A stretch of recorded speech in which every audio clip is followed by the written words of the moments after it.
Welcome, Sojourners. This is Jonathan with Sojourners Awake, and this is our production of Sojourners Spotlight, RPG news and interviews. If you are interested in participating in this interview-style podcast, you can contact us at Sojourners Awake. Visit www.sojournersawake.com. You can also contact us through Facebook and Instagram. And so for now, our story continues.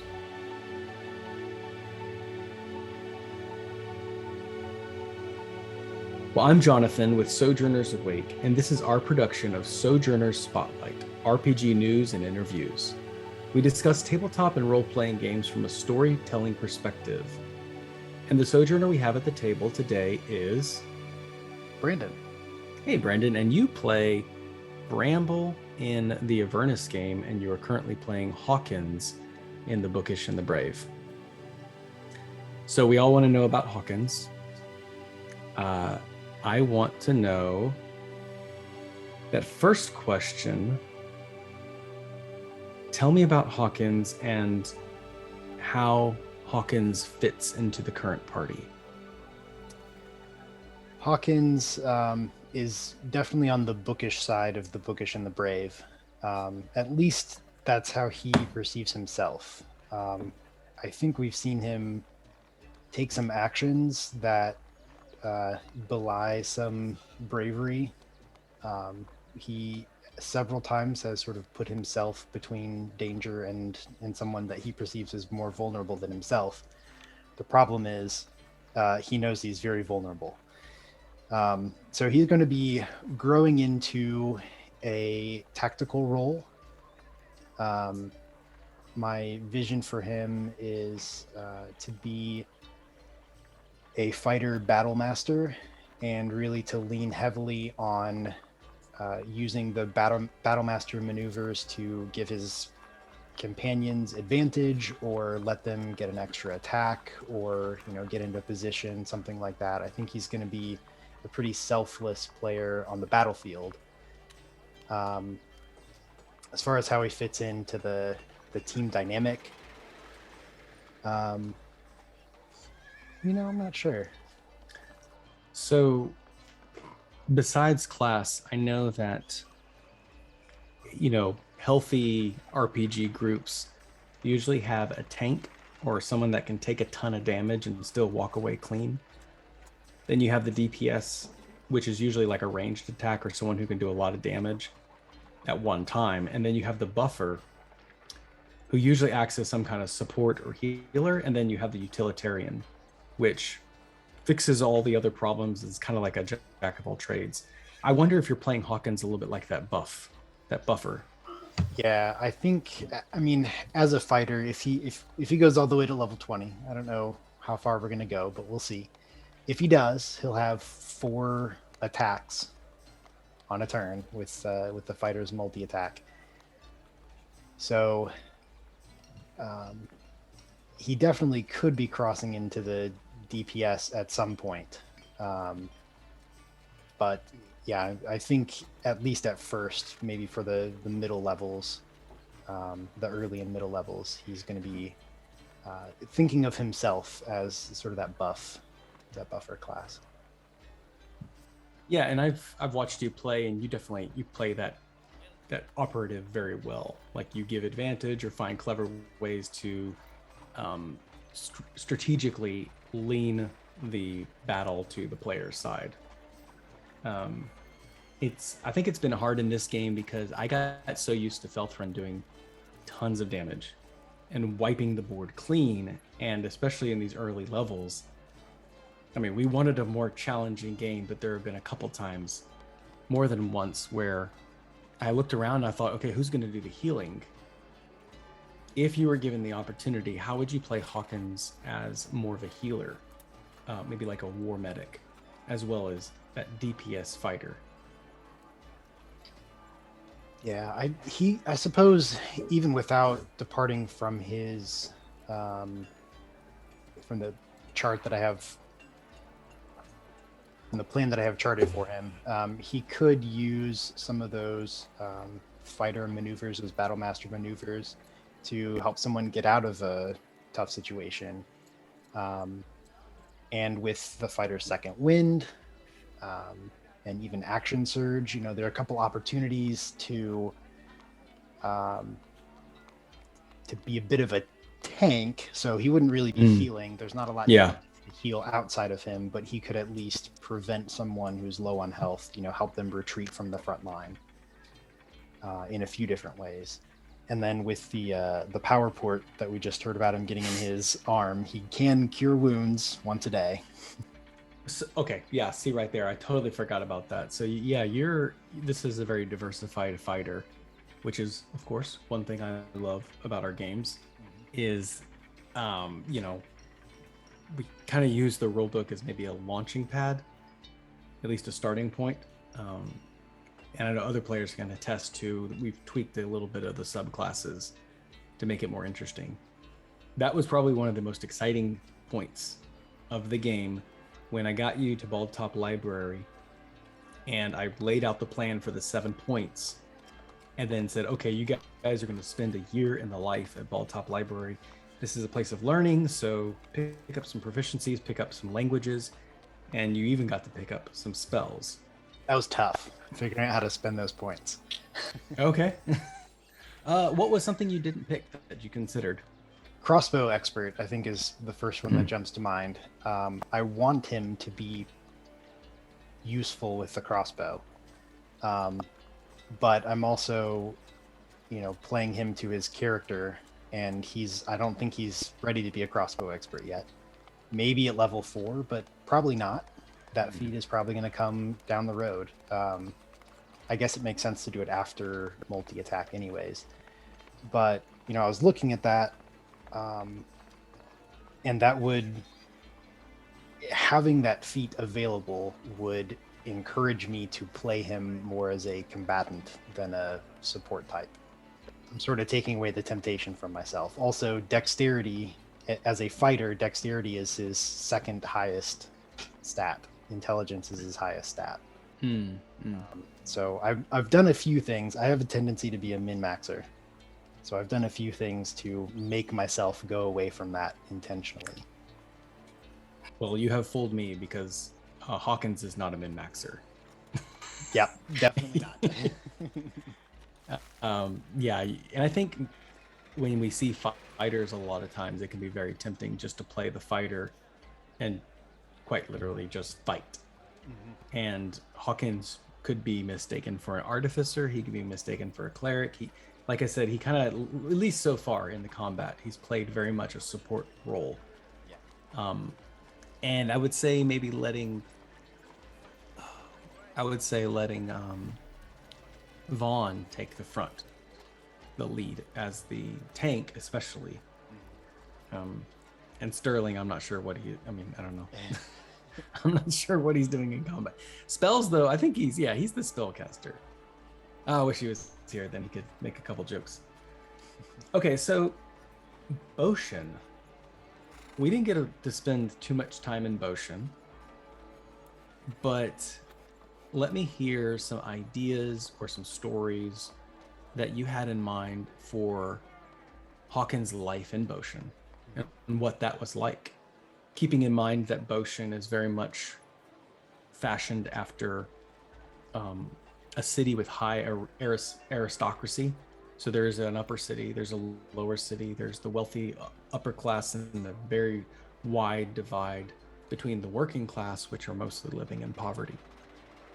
And of course, revolution begins. So what was it like within that last 80 years of decline in Hawkins' life? So Hawkins, at this point, after the 1 year gap, I think is 60 years old. I think he told Halal that he was 59. And most of his life has been in Boshin. While we've referred a couple times to him being sort of an experiment for his parents, the famous Idlehands. What can they do with a biological creation of theirs? And so he didn't have a very warm relationship with his parents. Things have smoothed out since then, but while they were raising him, he was sort of treated as an experiment, kind of kept at arm's length and observed. given resources, but not really given access to his full heritage, or what he thought was his full heritage as a gnome tinkerer. And so he was sort of shoved out of the nest and made to find his own way. He spent some time trying to get an apprenticeship, and the first job that he landed, he was basically too lazy to hold it down, and just up and decided to quit one day. And so from he had a really hard time finding the next job. He was 20 years old at this point, so he didn't know any better. But yeah, I had trouble finding the next job because he was known as someone who's not dependable. So it took a while for him to find somebody else who would take him on, and that was the low level work that he was able to find, working as a Fletcher. Well, speaking of Fletcher, the partner that you worked for, his namesake being the actual profession in which he worked, his story kind of came to a pretty sharp halt. And if you notice, I did a lot of that with all the NPCs, that first segment with motion, and I was trying to convey this sense of emergency and urgency in getting out of the city, and a lot of times you can leave things untied. Fletcher, what do you think became of him? What do you think's going on? Allow for some speculation, considering that I think Hawkins would have at least thought about that. Yeah, for sure. I've been thinking of it a few times throughout. I suspect that he was able to get his family out of the city, but probably didn't go far enough, and was tracked down by Lord Basile. Thank you. Tracked down by Lord Basile, and probably made an example of in one way or another. Hopefully not killed, but I don't think he would have been able to meet that 100 gold demand for arrows by himself. So, especially not with trying to get his family out safely. Hopefully his family's safe. Hopefully he's safe, but I don't. Hawkins is kind of doubtful of that. Yeah, a lot of bad things happened that year. For anyone working with the noble class, like the sympathizers, if you didn't draw a hard line as being against the noble class, then you were assumed to be a sympathizer. So it wasn't really a great time for peacekeepers. People who are really good riding the fence usually just got pushed off the fence. And Hawkins and Fletcher never delivered and met that demand for those weapons that was going to be used against Steeplebottom. So my suspicion is because they made that decision, it was that much easier for at least Vaughn to escape. Had they had the proper amount of weapons and supplies, they would have mowed down the noble house. And at this point, there was at least some kind of resistance from the Steeplebottom. Yeah. And since the Steeplebottoms were the first of the noble houses to be attacked and executed, they provided such resistance, number one, because Basile didn't have the resources from Hawkins and Fletcher, and secondly, because he was able to defend himself. I think it made a difference. And I had completely forgot that y'all never actually met. And during the game, when you announced you're a Steeplebottom, man, that's one of the reasons I love playing with you. I don't know how you keep track of those details, but it's like you've got all these cards to play and you remember to use them at the right time, and it feels so real at that moment, like a real revelation, and it provides such an authentic role-playing moment, social interaction moment. A lot of that comes from encouragement from you.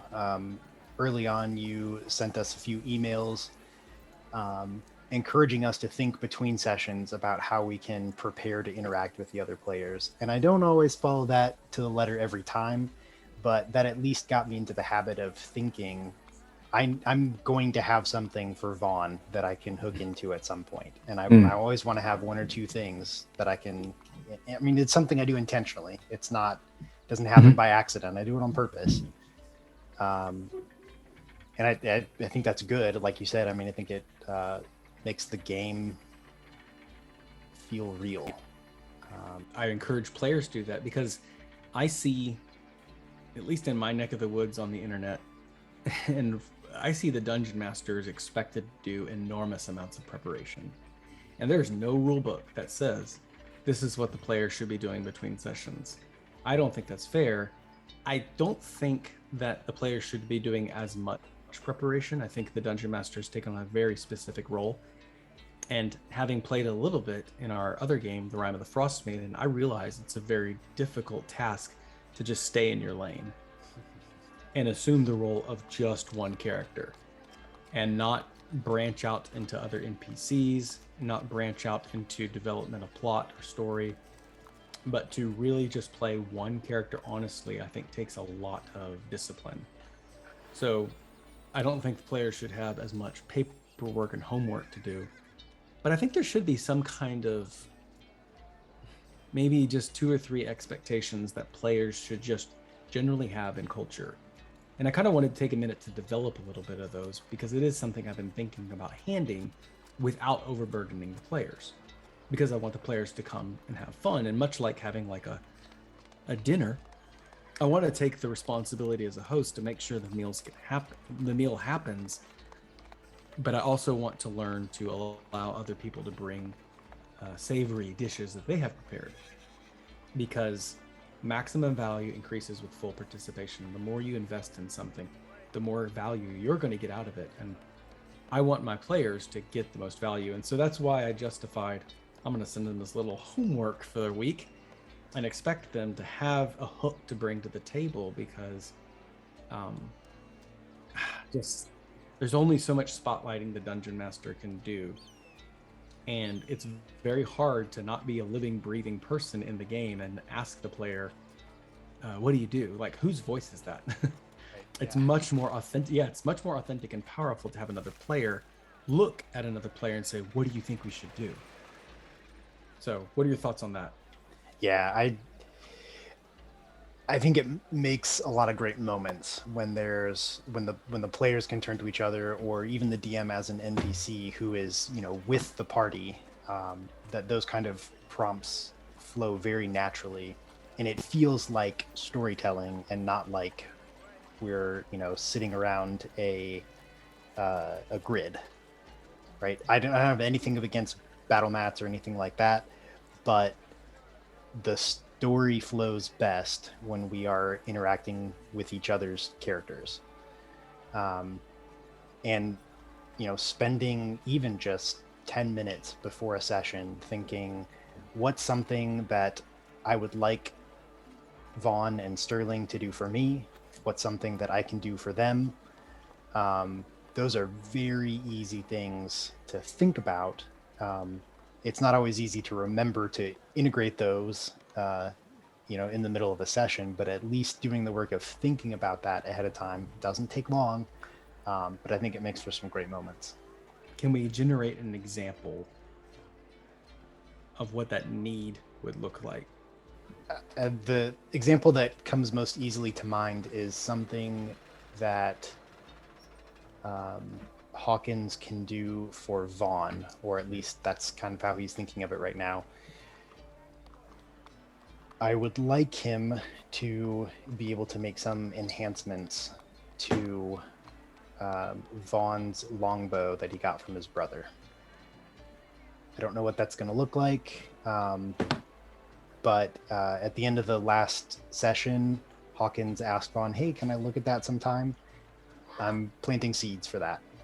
I saw that. Yeah, I definitely picked up what you were dropping. That's another good thing too, planting seeds for future sessions. Number one, that's effective because everyone at the table can remember it. And number two, it's foreshadowing, which makes a story all that much better. The fun thing is not metagaming and thinking like, oh, what would a fighter do? What would a fighter be able to do that? And just take a multi-class into artificer or something like that. Like, how would that work? I prefer a lot of times to just do the thing in the game and then figure out how to make the mechanics work, to shoehorn the mechanics into the story. Maybe 5 levels down the line, he'll have skills enough to make it maybe not a +1, but maybe a masterwork longbow. Some small bonus. I don't want to break the game because he shouldn't be making magical items, but it'd be cool. When we try to fix something in the game, usually our first idea is not the best. And then we back up a little bit and think, okay, what other tricks do I have? That really causes your brain to squeeze out a little more creativity. Something else that comes to mind, rather than fixing the longbow, example, Hawkins might know the right person, right? So it's not the power of his hands that do the work, but it's his power that he has a connection elsewhere. And that's just one example. It could be some wisdom he learns. It could be a sacrifice made. And that's the fun thing about role-playing games is once you see everything as an expendable resource, then all you have to do is figure out the exchange rate of that resource and then put it into practice. What kind of relationship do Hawkins and Vaughn have that's different than Hawkins and Sterling? I think Hawkins sees Vaughn kind of as a big brother. They're probably not quite that close yet, but Vaughn is the athletic one. He's the handsome one. He's the charismatic leader. These are things that Hawkins knows are important and things that he knows he can't do well, or thinks he can't do well at least. So he really looks up to Vaughn and sees him as the leader, trusts his judgment, trusts his wisdom. And I think Sterling is still kind of a mystery.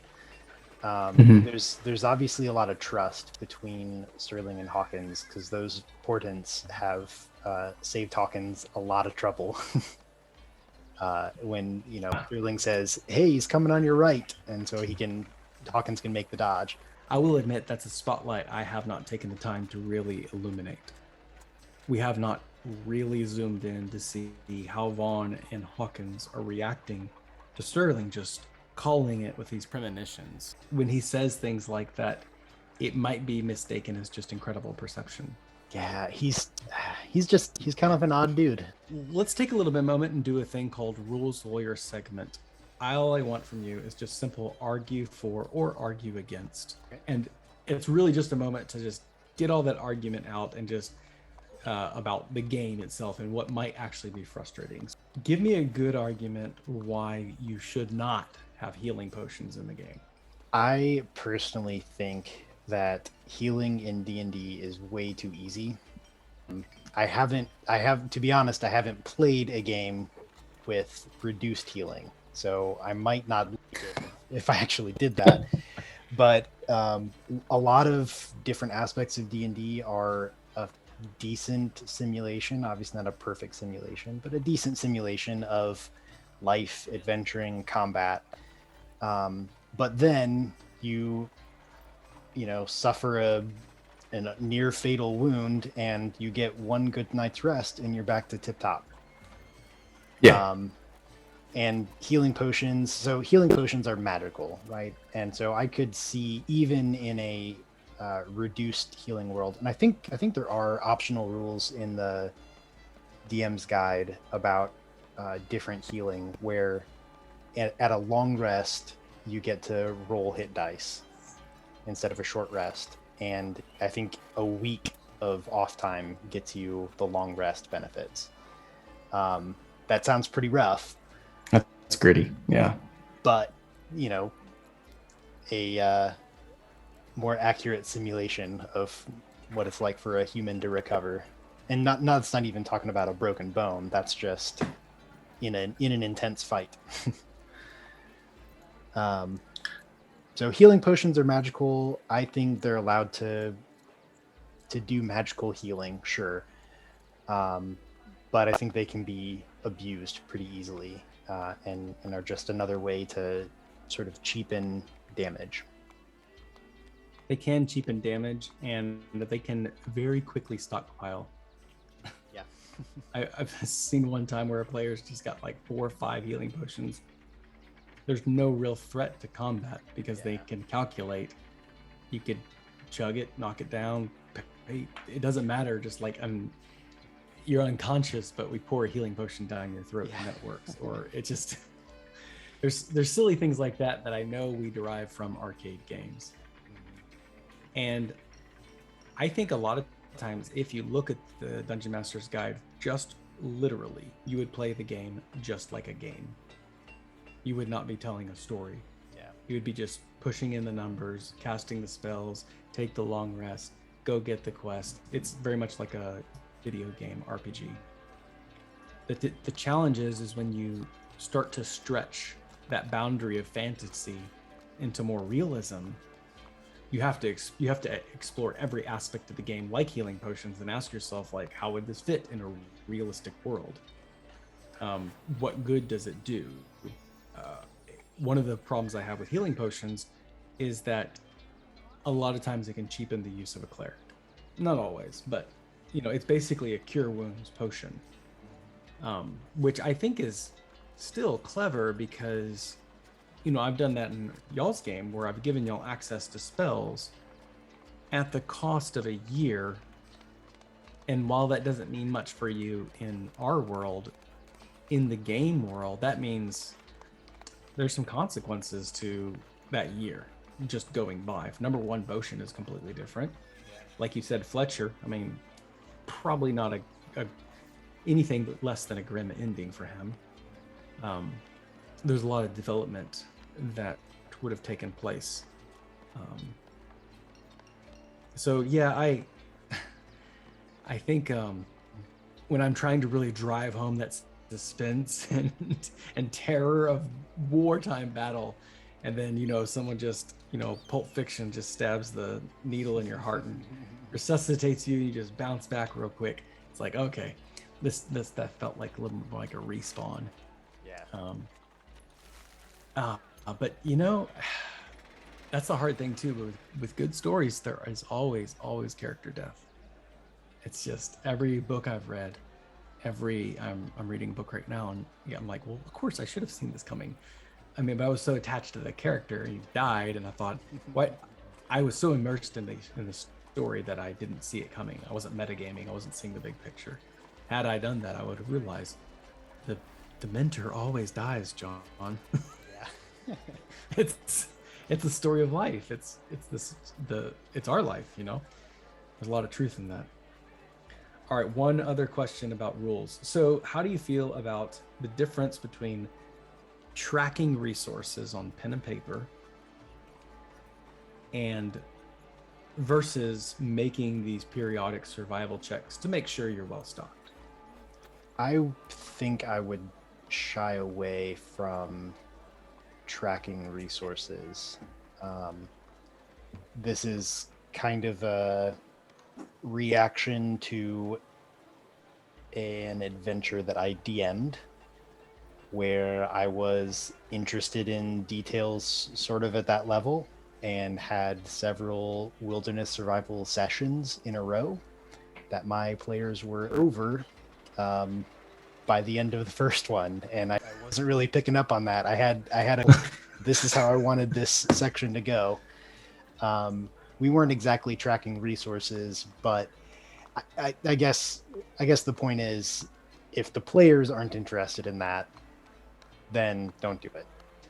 I'm sure there are players who like to say, oh, well, I only have one ration left, so we're going to have to go hunting tonight. And that can lead to some great storytelling moments too. But I think a lot of players are not necessarily interested in that level of detail or grittiness. So my alternative is then to generate some sort of realism and think, they've been on the road for 3 days. There is a very good chance that the food they have is either spoiled, been ravaged by raccoons. I've been camping, I know. And or you've just run out of food, and it's very realistic that someone needs to either make a survival check at this moment to determine, can we carry on at this current pace, or do we need to stop and have a encounter with the wilderness? Does that seem fair? Yeah, I think it does. It's easy to just completely brush over travel, and sometimes travel by montage is fine too. But if that's part of the story, then you have to have water every day, and water is heavy. You can only carry so much. What's the plan? Are we in a place where there are lots of streams and it's not really something we need to discuss, or are we in the mountains and you might not find a spring every week? Right. And I think that's really bringing in the world building, like what kind of world are we trying to generate here? I don't think arbitrarily going hunting does anything for a story, but it surprisingly can. And I think that's the moment where I've wondered before, because I'm taking a lot of ownership as a DM by saying your rations are empty. Now, if the player is tracking them, the player's in control of the rations. They can say, "Nuh-uh, I got 2 left. We can carry on. Move on, soldier." The players then can point to a rule on the page and say, "No, this is the rule." But if you do away with that rule, then the DM gets to decide, yeah, you've pushed on too hard. And I would argue the same thing if you took away the agency for hit points from players. And then the dungeon master would decide in combat, okay, make your constitution save, and let's see how you're holding up in combat. The player would roll, got a 19. Yeah, you can push on for 2 more rounds. You get a 3. Nope, you're down for the count. You have to spend the next turn recovering. That's a different game, though. That's not Dungeons. Completely different. Yeah, it's not. And I think Dungeons and Dragons started out pretty much as a resource tracking game, because in the more comedic example I like to use is when a player shows up at the table and they fire an arrow, and then they tell me, okay, I have 5 arrows left. I'm going to go look and see if I have other arrows. And I'm thinking, like, we're not going to spend 5 minutes you tracking to see if you have arrows. I am hand waving that because, quite honestly, that bores me. But it does excite me to say, hey, you know what? Roll me a survival check. Oof, yeah, you got a 2. That's what I was thinking. You're definitely down on arrows, and you notice that a lot of the shafts are pretty in bad shape. The feathers are starting to fail, and the flint isn't as what it used to be. You realize that your longbow is going to be with disadvantage today, if not useless. And you have a -5 to attack. And so that incident prompts the player then, okay, not only do I have to go stop the big bad villain, I have this other problem that is on top of me as well. And I have found players generally like that more. Yeah, the solution isn't necessarily, okay, well, where's the town? Let me go find the Fletcher in town and buy some arrows from him. You can come up with other things, or not use the longbow, and so you're presenting a challenge with right, open-ended solution. The way I think of it is, when I run the game like that, the players are the stream moving towards a goal, and I'm the debris, the dam, the rocks that are causing divergence. And that's the cool thing about it. All I have to do is stay there with the rock and say, this is the problem, and then hands off the wheel and allow the players to then generate how they solve this problem. Because I know what you're talking about when you're a dungeon master. You're like, I have a goal. I want you to go to the Fletcher. You know why? Because the Fletcher has a quest, and I'm going to destroy all your arrows until you go to that Fletcher. That's the definition of a railroad. I have a goal for you to achieve, and I need you to go on this path. But that doesn't work out, does it? I've never asked this before, but what about XP versus milestone? I've never run a game with experience points, and I just wondered if that ever made you feel like the game was cheapened or you're missing out. So you are the first DM of mine who has not used experience points in one form or another. I have found that experience points cause conflict between players more often than not. It can be great.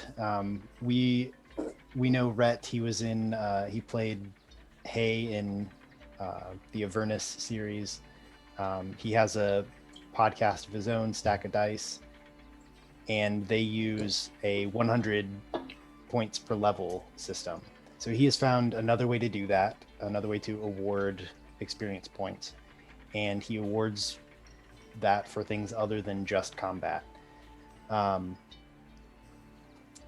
But that leads to imbalance, and some players are okay with that, and some players are not. And some players forget to write down their points, and then why do you have 7,300 and I have 7,150? So I have really enjoyed the milestone system. I have a third alternative. Let's hear it. When I was DMing, I used some math and made a system where I could just give hash marks. I could award hash marks to the team, to the players. And I set up basically any encounter could give them anywhere from 1 to 9 hash marks. And I would convert those hash marks into XP at the end of the session and just tell them the number of XP points that they earned. They all earned the same amount every time. But that was nice for me as a DM in that while I was running the session, I didn't have to be thinking, okay, they finished this battle and they get, 450 divided by 4. That doesn't work evenly. There's none of that. That's all pre-configured. I knew ahead of time that was going to be a medium encounter. Or if there's a random encounter, I know I'm intending for this to be medium difficulty or hard difficulty, and award XP points or award hash marks based on that. And I could also then give small bonuses, again, to everybody, but give small bonuses for particularly good RP moments or great ideas, clever solutions to things. It just made it took the pressure off me doing math in the middle of a game, and being able to award things as I saw them happen. But yeah, I think it made things easy for the players, definitely made it easy for me, but the players actually told me that they felt they were progressing too fast. Oh. So that formula needs some calibration. Yeah, and I think anytime a player says they feel like they're moving too fast, they're not getting to enjoy their features for that level. Yep. Yeah. Well, Brandon, this was wonderful. I love playing the game with you right now, the Bookish and the Brave. I am very convinced that Hawkins is more bookish than brave, although I have appreciated every time I paint a picture with that combat, you pull every lever and press every button and engage with every piece of terrain and NPC you could possibly engage with, and I appreciate that about your playstyle. It's a lot of fun. So every conversation comes to an ending, so for now we must conclude. Thank you for listening, Sojourners. Your attention will not go unrewarded, and we look forward to continuing this conversation. If you enjoyed this background music, you should check out Tabletop Audio. Find them at www.tabletopaudio.com. If you are interested in improving your skills as a Dungeon Master, visit Sojourners Awake and click on Products or Dungeon Master Fatigue. Let's get in touch. And as always, may your story continue.